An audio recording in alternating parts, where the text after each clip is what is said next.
Fala, futuro bombeiro! Essa aula que você vai assistir agora, ela faz parte do nosso curso de reta final para o Bombeiro Minas. Então nós temos um curso totalmente focado para essa reta final que conta com exercícios, simulados, aulas de teoria e muito mais. Totalmente focadas para a IDECAN, totalmente focadas para o Bombeiro Minas Gerais. Então, se quer saber mais, pode clicar no link da descrição aqui desse vídeo e adquirir lá o nosso curso, beleza? Até mais! Oi, meus amores, tudo bem com vocês? Estamos aqui para mais uma aula. E na aula de hoje nós vamos falar principalmente sobre os recursos energéticos que existem no estado de Minas Gerais. Vale lembrar o seguinte, gente, sem energia nada funciona. E quando a gente fala da questão de energia, é além do que fornecer energia para a população, é também fornecer energia para as atividades econômicas, como, por exemplo, para as indústrias, para a pecuária, para a agricultura, né? E vale lembrar que no estado de Minas Gerais nós vamos encontrar muitas indústrias que dependem diretamente da energia. Exemplo, siderúrgica, metalúrgica, que elas não podem parar de jeito nenhum, tá? Então, a energia... o sistema, né, energético, ele é fundamental para que se tenha outras atividades dentro daquele estado. E também a gente pode acrescentar que se torna, sabe o quê? Um fator atrativo. Professor, o que seria esse fator atrativo? É uma forma de incentivar as pessoas a instalarem indústria na região, tá certo? Então, muito importante também falar sobre esse viés, né? Essa consolidação, tá certo? Então, vamos aqui, vamos começar que a gente tem muita coisa para falar hoje. Então vamos lá. Coloquei aqui os tópicos, né, que a gente vai abranger, questão também que vai influenciar na qualidade de água, a gente vai abrir um pouquinho sobre isso, que é importante. Professora, a área de hidrelétrica, geralmente, né, o que a gente tem mais no Brasil, são áreas de represamento de rios, né, no qual vai mudar o curso do rio, muda a vida de pequenos povoados e até mesmo cidades, porque na área onde vai ser criada essa hidrelétrica, muitas das vezes, né, porque é o tipo mais usado aqui no Brasil, vai causar inundação, né? Então tem toda uma modificação na biota local, tá certo? Então vamos lá que a gente tem muita coisa para falar aqui. Bora, bora, bora.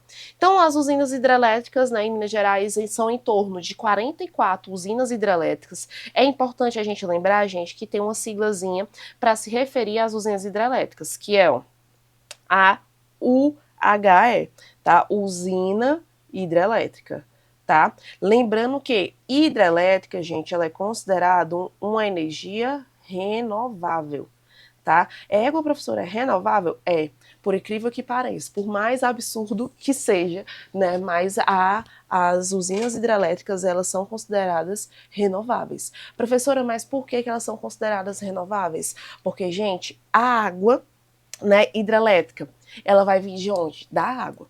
E aí, a água, ela é tido como, né, um recurso renovável. Mas nós já temos várias discussões e uma consolidação que nós sabemos que a água, ela, né, dependendo do uso e principalmente como nós estamos utilizando ela agora, ela não vai ser mais um recurso renovável. Até porque ela vai depender do negocinho chamado ciclo da água. Tá? E dentro do ciclo da água, o que é que vem ocorrendo? O ciclo da água não vem sendo renovado com o mesmo volume. Isso faz com que daqui a pouco a gente não tenha mais a mesma disponibilidade hídrica. Qual é a grande vantagem do Brasil? Nós temos uma disponibilidade de água doce, potável, gigantesca, né? Inclusive são uma das maiores reservas de água doce no mundo, em continente, é no Brasil. Então a gente tem essa vantagem. Então as hidrelétricas, né, elas foram essenciais no nosso processo de industrialização. Até colocar aqui, ó. Essenciais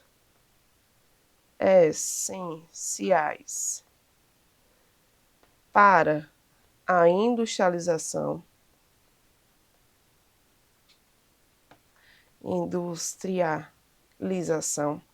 certo?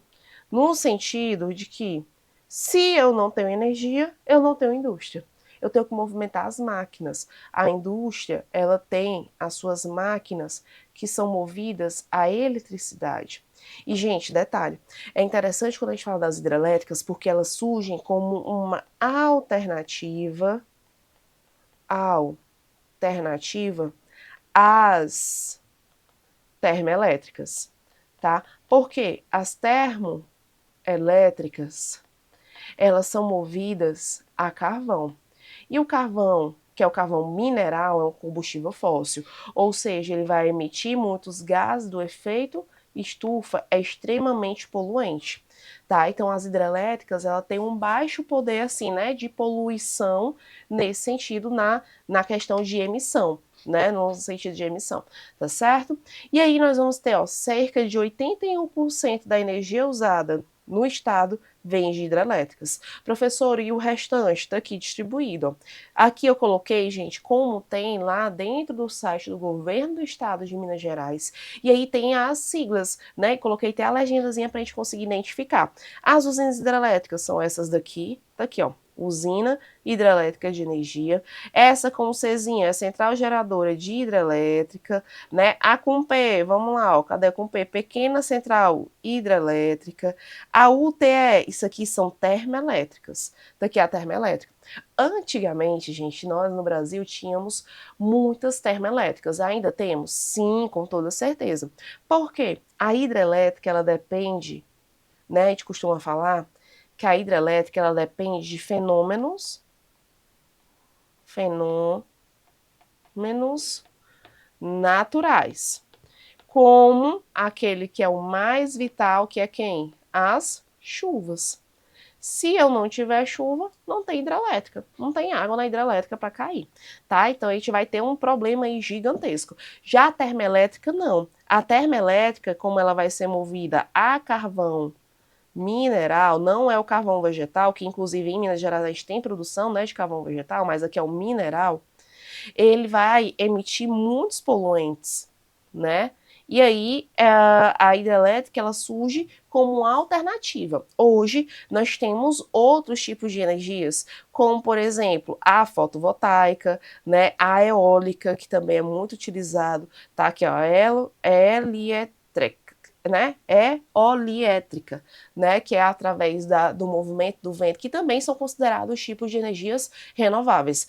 Aqui a gente não tem nada de nuclear, né, graças a Deus, porque, pelo amor de Deus, né, termonuclear a gente só vai encontrar aqui no Brasil, no RJ, no Rio de Janeiro, que é a Angra 1, 2 e 3, lá no Rio de Janeiro, tá, no município de Angra dos Reis, tá certo? Então, ó, dentro do cenário geral, né, de fornecimento de energia, em Minas Gerais nós vamos ter apenas dois tipos. As hidrelétricas, assim, em grande quantidade, tá, gente? Porque tem energia solar também, mas é em pequeno porte, mais para produção domiciliar, tá? Não é em larga escala. Nós vamos ter as hidrelétricas e as termo. As termos também são muito utilizadas ainda na indústria, porque se não tiver chuva, eu ativo minha termoelétrica, tá? Foi o que aconteceu com o Brasil em 2022. Final de 2022, não sei se vocês lembram, mas a nossa energia, gente, ficou muito cara no Brasil todo, tá? Porque não tinha chovido, foi um ano de estiagem, né? Não fez a recarga aí dos nossos reservatórios, das represas, das áreas de usina hidrelétrica. E aí nos forçou a utilizar as termoelétricas, a ligar todas as termoelétricas e utilizar de uma só vez. O que foi que aconteceu? Nisso de utilizar as termoelétricas de uma só vez, nós precisamos de carvão. E o diabo do carvão, gente, vem de um lugar muito apocalíptico, né? Lá da Rússia. Só de vir lá da Rússia já tem toda uma logística, né? Não à toa que a Rússia é um dos maiores produtores de carvão mineral do mundo. Ah, professora, por que a gente não pega o que é produzido aqui no Rio Grande do Sul? Gente, o que se é produzido no Rio Grande do Sul de carvão não tem boa qualidade, tá? Então temos um problema com relação a isso. Então a gente trazia da Rússia, só que a Rússia em 2022, no início de 2022, entrou em quê? Em conflito. E aí gerou um outro problema para a gente, porque muitas das termoelétricas, das empresas que gerenciam as termoelétricas, não queriam receber mais esse carvão que, né, oriundo da Rússia, porque teoricamente estava contribuindo aí para a guerra. Então o preço, ó, foi lá em cima, da nossa energia, tá? Então, basicamente, a gente vai ter esse cenário dentro de Minas Gerais. É um cenário extremamente importante, até porque vimos em outras aulas que o estado ele é extremamente rico, principalmente com relação à diversificação das atividades econômicas, que vão desde a agricultura, pecuária, extrativismo, até o pleno desenvolvimento das indústrias. Fora os serviços e os comércios, né? Também é bem desenvolvido, inclusive é um dos setores mais bem desenvolvidos dentro do estado de Minas Gerais, que é o setor terciário, tá bom? Então vamos aqui, vamos falar um pouquinho sobre a usina hidrelétrica de Furnas. Inclusive, gente, tem que ter cuidado porque Furnas também virou o nome aí de uma companhia, tá? Mas aqui a gente está falando do local em si. Então foi a primeira usina construída, né, pela empresa Furnas, que levou o mesmo nome. Foi construída onde? Dentro da bacia, tal. Aqui Furnas, gente, que a gente precisa lembrar, ela é construída dentro da bacia hidrográfica. Vou botar aqui, ó, bacia hidrográfica do Rio Grande, que já vimos também em outras aulas, do Rio Grande. Tranquilo? Vimos em outras aulas com relação a isso daqui. E aí, por que, né, fazer ela dentro do Rio Grande? Porque, gente, geralmente, dentro das bacias hidrográficas, nós já lemos, já estudamos, né, sobre isso. Na parte do médio curso, que é onde vai ter o maior volume de água, ele vai ter uma certa quantidade, né, de volume de água que vai propiciar aí, por exemplo, quedas bem interessantes. Vale lembrar que as nossas hidrelétricas é o que nós vamos dizer que são de planalto. O que são hidrelétricas de planalto? São aquelas hidrelétricas nos quais a gente vai ter uma queda d'água, tá? Então aqui, ó, foi implementada no curso médio, porque a gente tem o alto curso, o médio curso e o baixo curso, que é onde vai desaguar, né, ou em outro rio ou no oceano. E aqui o médio curso é onde temos o maior volume de água, certo? O maior volume de água possível. E aí, quais são os municípios que são banhados, né, aí pela usina de Furnas? Nós vamos ter São José da Barra e São João Batista da Glória, né, que é aí onde vai ter, com toda certeza, o que foi que aconteceu nessas regiões? Tiveram áreas inundadas, inundações, que é algo normal, né, para a elaboração e instalação de uma usina hidrelétrica, até porque, gente, a usina hidrelétrica funciona da seguinte forma: lá vem o rio, tem uma queda. E aí, aqui é o rio, né, cursando, tararara. O que é que a gente faz? Pega, coloca aqui, ó, próximo do rio, uma barragem. Eu vou barrar. No que eu barro, não passa mais o mesmo volume de água. O que é que vai acontecer com essa água aqui? Ela vai ficar o quê? Barrada. E aí começa a ter perímetros de inundação. Então, tudo que tiver aqui vai ficar debaixo d'água. Professora, qual é essa ideia aqui? Para que eu tenha um represamento e eu tenha um volume máximo de água, que na hora que eu liberar minhas comportas aqui, as minhas turbinas possam girar o máximo possível. Tá? E aí, por meio da queda d'água, a gente vai ter esse controle. Lembrando que aqui, gente, são grandes compostos, portões, né, bem grandes, que eles são abertos de tempos em tempos, justamente para gerar energia, tá certo? Quando é que foi construída? Começou, né, em 1957 e era a maior usina hidrelétrica da América Latina. Professora, por que a gente fala tanto de usina hidrelétrica aqui no Brasil? Gente, as usinas hidrelétricas aqui no Brasil, elas são importantes porque a gente tem uma grande disponibilidade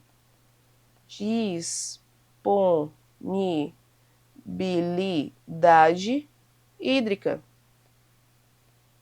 certo? E aí, em outra aula, a gente já falou muito sobre até as hidrelétricas.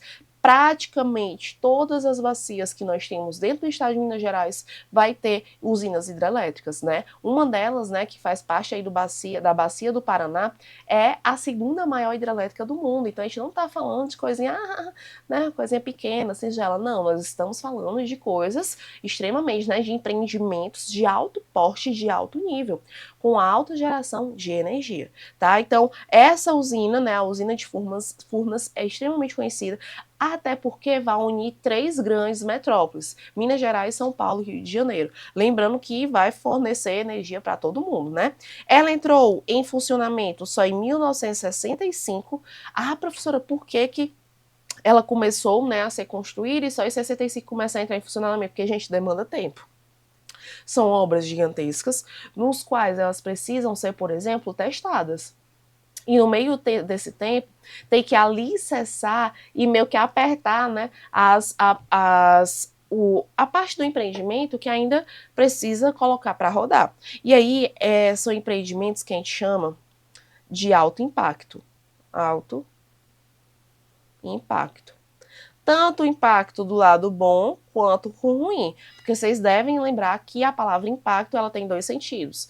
Pode ser tanto impactos bons, né, benéficos para a região, quanto impactos maléficos, tá? Então aqui tem um alto impacto, principalmente os, né, assim, fica no meio termo. Ah, vai gerar energia para as indústrias, vai gerar energia para as cidades, mas também vai desmatar, né, vai inundar, a gente vai ter perca de fauna, de flora, as pessoas podem perder suas casas. Então tem seus prós e os seus contras, tá? Por isso que demora tanto tempo para começar. O próprio processo de construção ela é demorado, né? Porque é um complexo gigantesco, gente, não é algo simples, tá? Eu até coloquei a imagem aqui para vocês para a gente ter essa noção. Na região de Furnas, né, geralmente nas hidrelétricas, como são áreas gigantescas e um represamento muito grande, o que é que as empresas, né, que têm a concessão geralmente costumam fazer? Costumam empregar essa região para outras atividades, como a pesca, né, como é o caso aqui de Furnas, né? Então tem a hidrobiologia, a piscicultura, lembrando, gente, que piscicultura é a criação de peixinhos, né, ó, criação de peixes, certo? Que aí vai auxiliar justamente aí nessa questão da área, até para revitalizar e aí não gerar conflitos com a população ao redor. Se você for prestar atenção, gente, ó, até é bom que tem a qualidade boa aqui, né? A gente vai ter, ó, o represamento da água, coloca uma contenção nessa área de contenção, e aqui eu vou ter o que? As turbinas, ó. Vai passar pela tubulação e vai girando as turbinas. Pode ser aqui em cima, às vezes colocam aqui em cima, ou pode ser aqui embaixo. E aí a água é liberada aqui, ó. Não sei se vocês estão vendo, mas bem aqui já tem os fios de transmissão de energia. E aí esses fios de transmissão de energia levam a energia até uma subestação e assim vai distribuindo para toda a região. Detalhe, esses fios, gente, de fiação, né, essa fiação elétrica, levam para subestações que depois auxiliam na redistribuição pro país todo. Não fica só em Minas Gerais ou na região sudeste. Ele é redistribuído de acordo com as demandas. Mas tem que lembrar o seguinte, que cada hidrelétrica e área que gera energia tem uma concessionária diferente. E aí fica a cargo dela vender ou não. Mas ela consegue jogar na rede nacional e aí direcionar para onde ele quer colocar. Ah, o Ceará está precisando mais de energia, o Pernambuco, então eu consigo direcionar isso por meio desse esquema, né, de hierarquia que a gente vai ter das subestações. Então, na região nós vamos ter, né, o que a hidrobiologia é trabalhar tanto, né, e a piscicultura trabalhar tanto com a criação dos peixinhos, como também auxiliar no quê? No processo de repovoamento. Porque, gente, quando eu tenho esse represamento, muda. Nós vamos ter a mudança da fauna e flora da região. Aqui tinha um rio normal. O rio vinha, tinha um curso. O curso do rio muitas vezes é alterado. Curso do rio alterado. Certo? Então é importante falar sobre isso também. Então no sistema de Furnas ainda tem isso. E também, né, eles têm muita preocupação com a qualidade da água, porque essa água represada, ela também pode ser utilizada para o abastecimento. E quando eu falo abastecimento, gente, é abastecimento domiciliar mesmo. Tanto o domiciliar, né, que a gente chama, ó, domiciliar, quanto para o abastecimento industrial. certo? Serve para as duas coisas. E para N outros fatores, né? Também serve para a irrigação, né? Para manter aí as questões agrícolas, né, as áreas produtivas, tá certo? Então aqui serve para N fatores, tá bom? Vamos aqui para outra usina, que é a de Três Marias, que também tem uma importância gigantesca para o estado de Minas Gerais. E quando a gente fala da usina de Três Marias, é importante lembrar um pouquinho aí do histórico, né, dela, de onde ela vem, de onde ela surge, para que ela serve, né, que é o principal, que eu acho que a gente precisa falar para onde é que vai essa energia, tá certo? Então, a usina hidrelétrica de Três Marias, ela foi instalada no Rio São Francisco, olha aí o São Francisco, super potente. Lembrando que ele nasce no norte, ó, norte de Minas, na região norte, né? Mais especificamente onde, no que nós chamamos Serra da Capivara, ou Serra da Capivara, Serra da Canastra, Capivara é no Piauí, gente. Serra da Canastra, tá? E aí ele é o principal rio que a gente vai ter na região Nordeste, mas ele nasce aonde? Ele vai nascer na região Sudeste, tá? Apesar da gente sempre se confundir com relação a isso. Então, ele vai nascer no município, né? Tem a hidrelétrica no município de Três Marias, onde nós vamos ter 6 unidades geradoras, que são represamentos menores e como se fossem partes menores dessa usina hidrelétrica, né? Por uma extensão de mais de 1.000 quilômetros quadrados. Gente, é uma área gigantesca. E aqui, lá no site, gente, da usina hidrelétrica, né, de Furnas, geralmente as empresas que são responsáveis pela concessão, pela manutenção e administração, colocam várias informações sobre essa hidrelétrica, né, sobre as hidrelétricas. Então, quando é que foi o início da construção? Em 1957, né, o início das operações em 62, parece muito aqui, né? Isso daqui, gente, eu esqueci de falar uma coisa para vocês. Década, vou botar aqui, ó, década de 50. O que é que houve? O Brasil passou por muitos investimentos no setor energético, tá? Professora, mas para quê? Gente, mas essa minha letra aqui tá igual minhas ventas. Meu Deus, deixa eu ajeitar. Eu vou dar um zoom aqui e vou fazer que é melhor a gente fazer pequenininho. Então aqui, ó, setor energético. Pronto. Fazer aqui, ó, década de 50. O que foi que aconteceu? A gente estava no governo, né, JK, que se dizia um governo desenvolvimentista, tá? E aí, uma dos preceitos dele era aquela questão dos 50 anos, desenvolver 50 anos em 5, que era o mandato dele. E aí ele começou a investir muito na questão da infraestrutura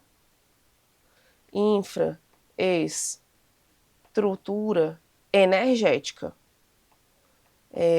Energética. Professor, o que seria isso? Gente, colocar mais formas e diversificar. Vou botar aqui, ó. Diversificar as fontes energéticas. Não depender só, por exemplo, de termoelétrica. Fontes energéticas. Não à toa que, se você for prestar atenção, perguntar aos nossos avós, nossas mães, pais, né? Antigamente não tinha energia, era comum os locais não terem energia. Hoje é muito difícil você chegar no canto e um local não ter energia, né? Não ter eletricidade. Mas antigamente era comum, porque nós dependíamos apenas da termoelétrica. A termoelétrica dependia de quê? De carvão. E tinha que vir o carvão de um outro local, né? Então, ele tinha muito esse preceito do desenvolvimento da infraestrutura energética. Até porque esse desenvolvimento da infraestrutura, né, da infraestrutura energética, iria atrair indústrias. Ele estava errado? Não. Atraiu, sim. Né? Inclusive para a região de Minas Gerais, de Belo Horizonte, deixa eu ver, São Paulo também, região da metropolitana de São Paulo, e atraiu As indústrias automobilísticas, por exemplo. Automobilísticas. Ele deu vários incentivos e o principal, não vai faltar energia, porque nós vamos ter uma gama aí de hidrelétricas nos quais vão subsidiar a energia para a tua indústria. Então isso daqui, gente, acabou virando o que nós chamamos de fatores locacionais. Porque a pessoa, antes de instalar a sua indústria, ela vai fazer uma pesquisa, né, para ver se tem rodovias. Outra coisa também que eles fizeram aqui, além dessa infraestrutura energética, foi a abertura de rodovias. Né? Então, isso daqui era um combo de desenvolvimento para a região. Por que Minas Gerais? Gente, Minas Gerais é uma, que eu costumo falar, né, tem uma posição estratégica, né? Porque é muito próximo das duas grandes metrópoles, né? Então nós vamos ter, ó, por exemplo, vamos aqui, deixa eu botar aqui. Por que eles construíram logo duas, né, de uma vez só? Localização estratégica.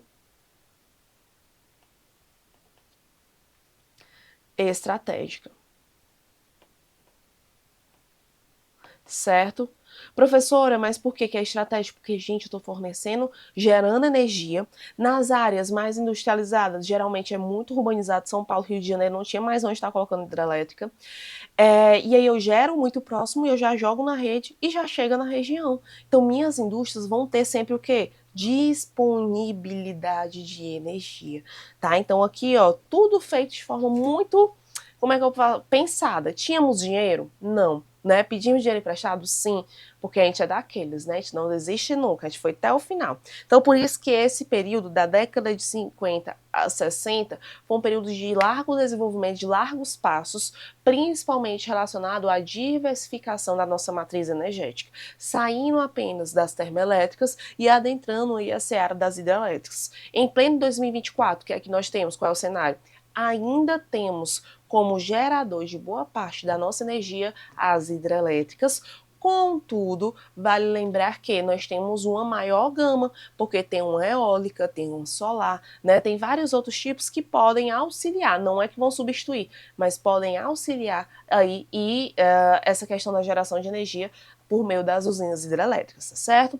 A usina de Três Marias foi criada, ó, no início, em 1977, teve a sua inauguração das operações em 62. A altura da barragem é de 75 metros. Deixa eu ver se coloquei a imagem aqui dela. Não, não coloquei. Vala-me Deus. Vala, gente, que loucura. Eu não coloquei, eu pensei que eu tinha colocado, né? Mas por que a gente fala dessa altura da barragem? E aí é importante botar, vou até botar um xizinho aqui no meio, ao meio. Aqui, ó. Nós vamos ter, vamos lá, quais são os preceitos das hidrelétricas? As hidrelétricas, gente, vão ser movidas pela correnteza d'água.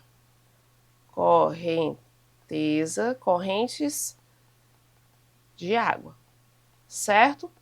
Tranquilo?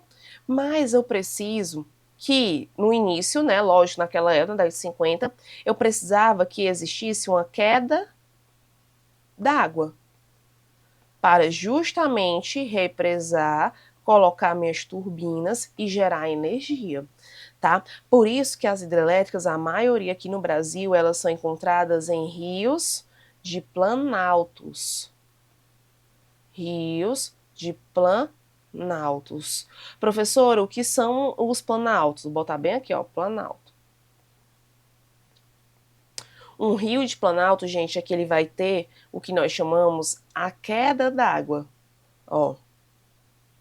E nessa queda d'água, eu vou fazer o represamento aqui, ó. Coloco, né, o muro.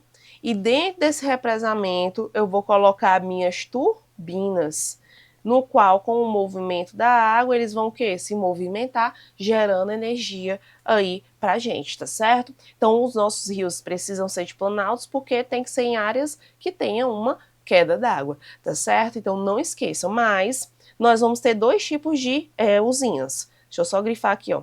Primeira, nós vamos ter a de queda d'água, E em segundo, nós vamos ter aqui no Brasil, vem começando a ser muito disseminado, o que nós chamamos de fio d'água. Professora, qual é a diferença das duas? Aqui eu tenho que ter obrigatoriamente um rio de planalto.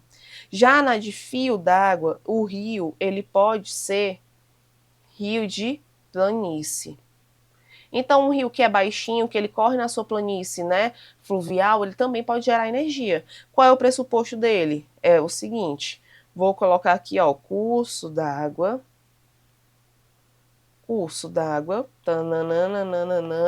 água correndo, não é nem uma pista, né? Água correndo. O que é que eu faço? Ao meio, né, onde eu tenho principalmente no médio curso, né, no baixo curso, mas geralmente isso é colocado no médio curso, que é onde nós vamos ter um acúmulo maior de volume d'água. Eu vou lá, coloco ao meio, lá no meio do leito do rio, uma encanaçãozinha. Gente, aqui vai estar sempre passando água? Vai. Não vai faltar água. Diferente, né, das, assim, de áreas, né, que nós vamos... Aqui depende da chuva do mesmo jeito. Porque vai diminuir o volume, vai diminuir a velocidade, vai diminuir a força. Então, bem aqui eu pego, coloco minha turbina, ó, dentro do leito do rio. E aí sempre vai fazer o quê? Vai girar. Sempre vai estar em movimento giratório. Eu não preciso ter um curso d'água. Até porque planícies são áreas baixas. Professora, por que em Minas Gerais tem muitas hidrelétricas com queda d'água? Porque, gente, nós temos áreas elevadas, altas. E são muitas em Minas Gerais, né? Nós temos vários planaltos, temos as áreas de depressões também, né? As planícies próximos aos rios, mas a grande maioria vai ser o quê? Em áreas altas. Então, eu vou ter muito rio com queda d'água. Excelente para a produção energética, tá certo? Eita, professora, como explica? Já anotei um monte de coisa, né, gente? Mas é importante a gente fazer essas anotações, porque elas são fundamentais para a gente entender a questão dos impactos. Professora, essas hidrelétricas, elas vão influenciar na qualidade da água? Já vamos matando aqui o tópico. Mas ela influencia sim. Qualidade, botar aqui, ó. Questão da qualidade, passar um tracinho aqui. Ela vai influenciar na qualidade da água? Vai sim. Qualidade, botar aqui no cantinho, ó. Qualidade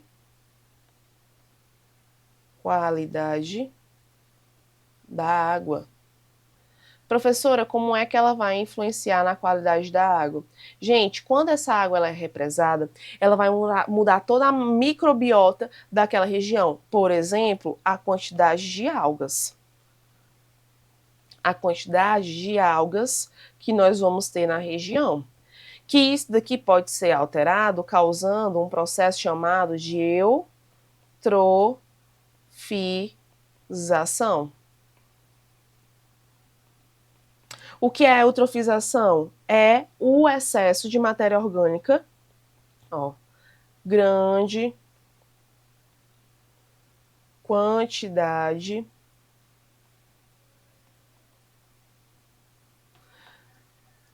de matéria orgânica na água. Isso daqui, gente, faz com que roubo do oxigênio. Aí vai matar o quem? Os bichinhos. Aí, eu não sei se vocês já viram, quando você passa numa represa, num lago, numa lagoa, e tem muita vegetação. Um dos principais bioindicadores é a grande presença, grande quantidade de água a pé. Água pé. Certo? Aquelas plantinhas que a gente vê, né, que são flutuantes, aquilo ali, gente, é um indicador de poluição, tá? Então, o processo de eutrofização é a forma de poluição, porque eu vou ter uma grande quantidade de matéria orgânica, e aí ele vai roubar o oxigênio, causando o quê? A mortalidade dos peixes. Mortalidade dos peixes. Ei, detalhe, essa água ela fica imprópria para o consumo. Água imprópria para o consumo. Água imprópria. Certo? Ela fica imprópria para o consumo. Tranquilo? Então, a qualidade da água, ela pode sim ser alterada. Por isso, gente, que na outra, que a gente viu de Furnas, eles se preocuparam em colocar o quê? Fazer a piscicultura, a hidrobiologia, que é para tentar conservar essa água para ela servir para quê? Para o abastecimento. Porque se não tiver esse cuidado, tem toda uma alteração na biota que é muito sério, que é muito, né, como é que eu posso dizer? Tem nenhuma palavra para isso. Gente, é muito sério, tá? Que para você tentar reverter, você vai precisar investir muito. E a gente sabe que essas empresas, essas indústrias, elas não querem estar gastando muito com o meio ambiente. Já basta o impacto que elas causar, né? Então aqui, né, nós vamos ter justamente esse cenário. Vale, meu Deus do céu, como a gente já escreveu, né, gente? Vamos lá. Nós vamos ter o comprimento da barragem, a extensão, né, de 2.700 metros. Nós vamos ter um volume de reservatório, que é justamente o represamento. Aqui, ó, o represamento, né? De 19.459 que a gente chama hectômetros, né, quadrados, a questão de geração da potência instalada, né, as unidades geradoras, que são justamente as grandes turbinas e as grandes áreas que a gente vai ter para gerar energia, tá certo? E, gente, tudo isso aonde? No Rio São Francisco. Professor, o Rio São Francisco é em uma área seca, né, que é digna de onde? Que a gente já falou em outras aulas, do polígono da seca. É uma área que vai depender direto dos fenômenos como a chuva, né? Então é uma área muito sensível. Ah, professor, mas por que eles colocaram lá? Porque, gente, nessa região do Rio São Francisco nós vamos ter uma grande quantidade de volume de água. Senão eles não tinham colocado, tá? Porque é um investimento aí gigantesco. Não é um investimentozinho pequeno, é um investimento grande. Então, assim, é bem interessante quando a gente vê todos esses cenários, né? Não à toa, gente, que o Rio São Francisco ele é importantíssimo, né? Maravilhoso, zero defeitos. Vamos aqui, né? Falar um pouquinho sobre o processo de inauguração. A gente até colocou, né, da década de 50, a importância desse desenvolvimento para a instalação das indústrias, não só na região de Minas Gerais, mas na região sudeste como um todo, tá? Então nós vamos ter o Kubitschek, né, o JK, ele indo para a região para fazer a inauguração, né, da barragem de Três Marias. E aí, ela, na época, né, era considerada a maior usina hidrelétrica do Brasil, tá? Ah, professora, mas ela não é tão grande assim. Sim, gente, mas era uma tecnologia extraordinária para aquela época. Nós temos que entender com a cabeça daquela sociedade, né? Então, ela foi oficialmente, né, nomeada como Bernardo Mascarenhas. Isso aqui, ó, pode cair em prova. Qual era o nome da usina de Três Gargantas no período da sua inauguração? Porque geralmente eles colocam o nome de alguma pessoa importante, né, para a região, algum político importante para o estado, enfim. Qual é o principal objetivo da usina, né, de Três Marias? Abastecer cerca de 1.100.000 mil habitantes, né? Então é para abastecer uma quantidade considerável. Quais são os outros objetivos? Navegabilidade, né? Evitar enchentes em determinadas épocas. O professor tem como controlar? Tem, por meio das comportas. Elas vão ser abertas ou elas vão ser fechadas. Em decorrência disso, nós vamos ter aí, né, a questão de livrar o volume da água ou aumentar. Porque a gente falou, ó, bem aqui, é um represamento. Tá aqui, ó. Eu botei até o exemplozinho. Tá represando. O que é que vai acontecer com esse represamento? Aqui, ó, eu posso aumentar o volume de água aqui, por isso que causa inundação. E, inclusive, é um dos principais impactos, é o que nós vamos falar sobre a inundação, que a gente vai falar já sobre isso, tá? Então, tinha esse objetivo de controlar, além de promover a irrigação, o turismo, né, que a gente chama de ecoturismo, e o lazer, e produzir, óbvio, energia. Detalhe, gente, a irrigação, ela é uma técnica. E aí, não sei se vocês lembram que nessa região do São Francisco, nós vamos ter, deixa eu botar aqui, ó, São Francisco, vou pegar aqui minha canetinha, nessa região do São Francisco, nós vamos ter a produção de fruticultura. Fruticultura. Nisso de produzir a fruticultura, o que é que vai acontecer? Eu preciso ter o que nós chamamos de perímetros irrigados. Então, aqui o represamento vai servir para A irrigação. E a irrigação, gente, é uma técnica. Professora, técnica para quê? Para você conseguir conviver em áreas que é muito seco. Até porque o São Francisco vai ficar onde? No polígono da seca. E aí nós vimos as características econômicas, né, de cada região, por exemplo, na região norte, que nós vamos ter justamente uma área que vai ter produção de fruticultura, tá bom? Então, muito importante a gente lembrar desses detalhes. Agora a gente vai falar sobre os impactos sociais, ambientais, né? Ah, professor, e os econômicos? Econômico, a gente falou o tempo todo aqui, ó, produção de energia. Sem energia não tem indústria, né? A gente já deu vários spoilers aqui. O que é que eu preciso que vocês lembrem? Gente, toda vez que a gente vai estudar o meio ambiente, é necessário estudar dentro de uma tríade. E principalmente quando há a construção de empreendimentos desse porte, desse nível. Deixa eu aumentar aqui, só posicionar aqui direitinho. Aumentar, pronto, fazer outro círculo aqui para mostrar o que é a tríade do meio ambiente. Pronto. A tríade do meio ambiente é o seguinte, sempre que vai ser construído um empreendimento com alto potencial de poluição,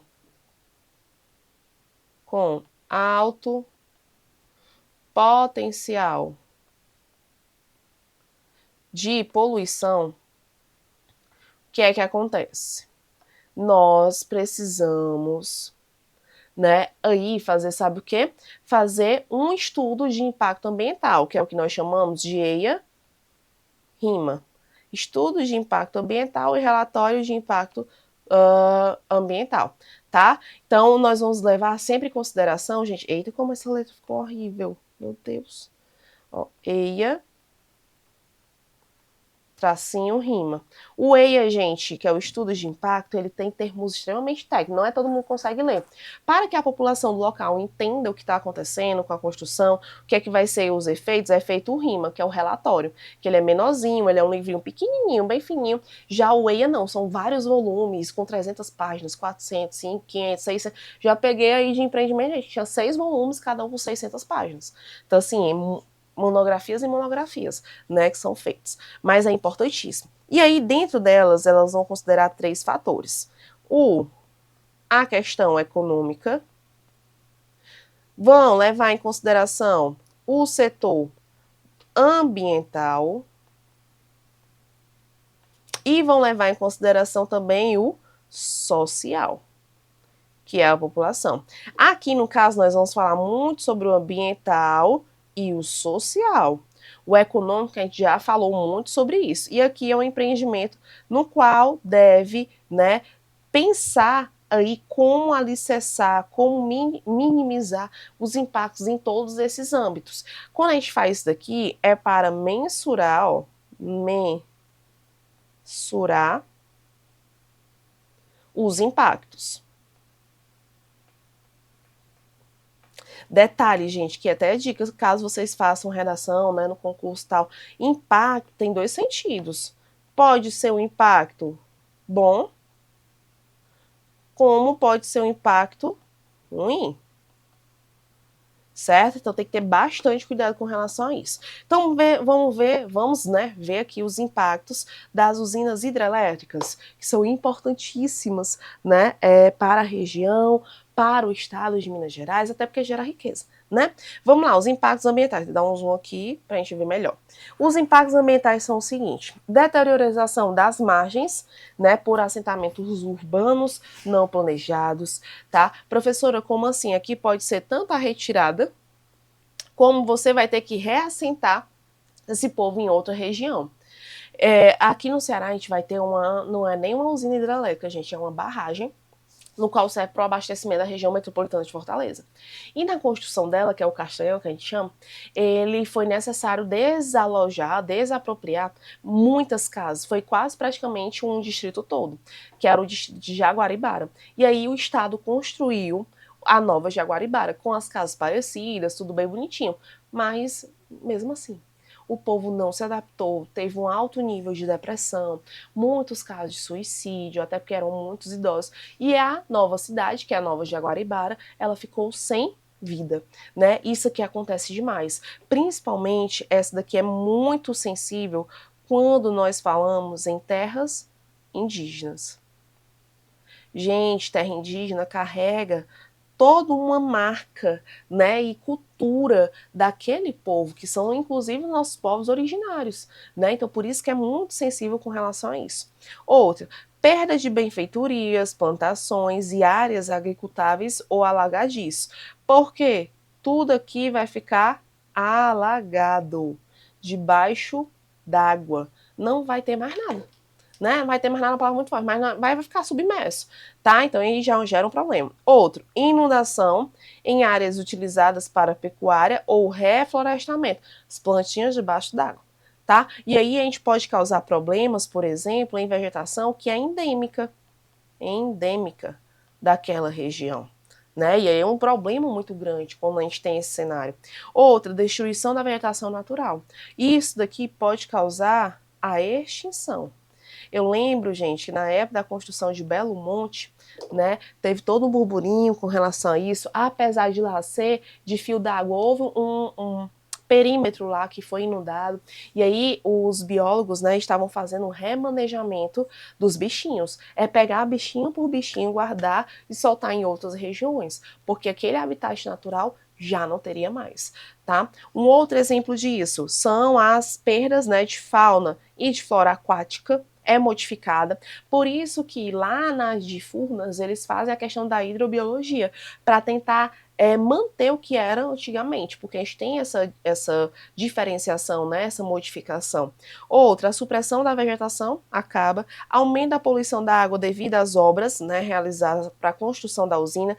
Aqui é colocado, né, muito a questão do cimento, né, do concreto principalmente, tá? E aí vai poluir, né, gente? Vai poluir na água, porque são, querendo ou não, recursos que são nocivos à nossa saúde. E aí vai influenciar diretamente aonde? Na qualidade da água. Qualidade da água.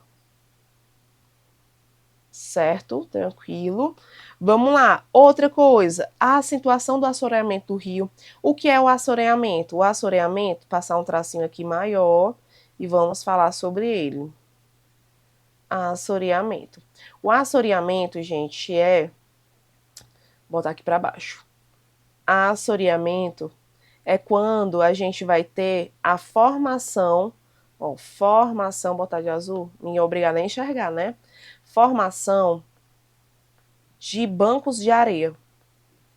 De bancos de areia no meio do rio. E a gente pensa logo, a areia, eita que letra bonita, de areia no leito do rio, no meio do rio, né?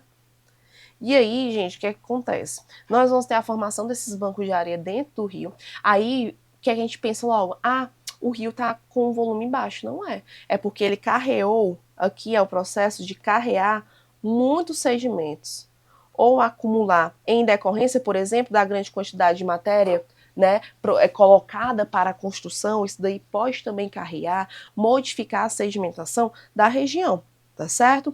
Outro processo, a extinção de espécies típicas, né, tanto da fauna terrestre quanto da fauna, né, marinha, né, a biota aquática, assoreamento do rio, remoção de mata ciliar. Professor, o que é a mata ciliar? Meu Deus, não lembro. Mata ciliar é aquela mata, vou botar aqui com essa daqui, mata que fica às margens do rio. Por que vai matar ela, gente? Porque se inundar, vai pegar a mata ciliar, pronto. E ciliar serve para o quê? Para proteger os nossos rios, nossos corpos hídricos. Para que serve os cílios? Para proteger o nosso olho da poluição. Literalmente, aqui é da mesma forma, tá? Nós vamos ter a introdução de espécies exóticas, ou também que a gente vai chamar de predatórias. Predatórias. exploratórias. E aí a gente tem um problema seríssimo por conta disso. Porque tem, por exemplo, aqui foi no litoral, no caso, não foi no rio. Mas teve o caso do peixe de leão que tá por aí. Ele não tem nenhum predador, que ele é do Caribe. Quem mata lá os bichinhos, né? Tem uns bichinhos que matam ele lá no Caribe. E aí ele se proliferou de uma forma muito boa, porque as águas aqui são quentinhas e extremamente propícias para sua reprodução, gerando N problemas para a nossa economia, tá? Então tem todos esses impactos ambientais aqui que são muitos, por sinal. Vamos para os impactos sociais. A desapropriação, né, de famílias indígenas, terras quilombolas, tanto as indígenas quanto as quilombolas são terras delimitadas. Terras delimitadas. O que significa isso? Que elas são destinadas apenas para eles. Não pode ter outro tipo de coisa. Foi o que aconteceu, por exemplo, nos índios em Belo Monte. E aí a discussão ela foi bem, né, fervorosa com relação a isso. Outra coisa, né, a questão dos danos ao patrimônio cultural e histórico da região, que vai ficar submerso. Como teve o caso em Jaguaribara, que a igreja, né, histórica lá da cidade ficou submersa. O aumento das doenças como a malária e esquizostomose, né, que é um tipo de vermicida, danos ao patrimônio cultural da cidade, perda das áreas agricultáveis, uso excessivo de máquinas que vão interferir aí na fauna aquática, fora, gente, que quando passa nas turbinas, os peixes morrem, né? O bichinho fica preso. Então, assim, a gente tem muitos problemas. A deterioração das margens por assentamentos urbanos ou rurais, né? Então, assim, ou você vai ter que deslocar e vai gerar um impacto em outra região. Então, a gente vai ter tantos impactos sociais, ambientais, quanto os econômicos. Os econômicos, em sua maioria, são o quê? Bons, né? Porque vai gerar energia. E aí vai ser propício, você não pode, talvez você não tenha de forma visível, né? Mas a gente entende que vai, na sua grande maioria, causar impactos bons, por principalmente gerar uma energia, né, que é considerado ainda renovável, tá certo? Então, meus amores, vou parar por aqui. Nós vamos voltar com as questões para a gente abranger o máximo possível, para a gente falar sobre qualidade de água, sobre a questão, né, de todos os tópicozinhos que a gente tem aqui, ó, que a gente já abrangeu, impacto ambiental, questão de manancial, né, para a gente deixar tudo bem consolidado durante as questões, tá certo? Então, ó, um beijo e até a próxima aula.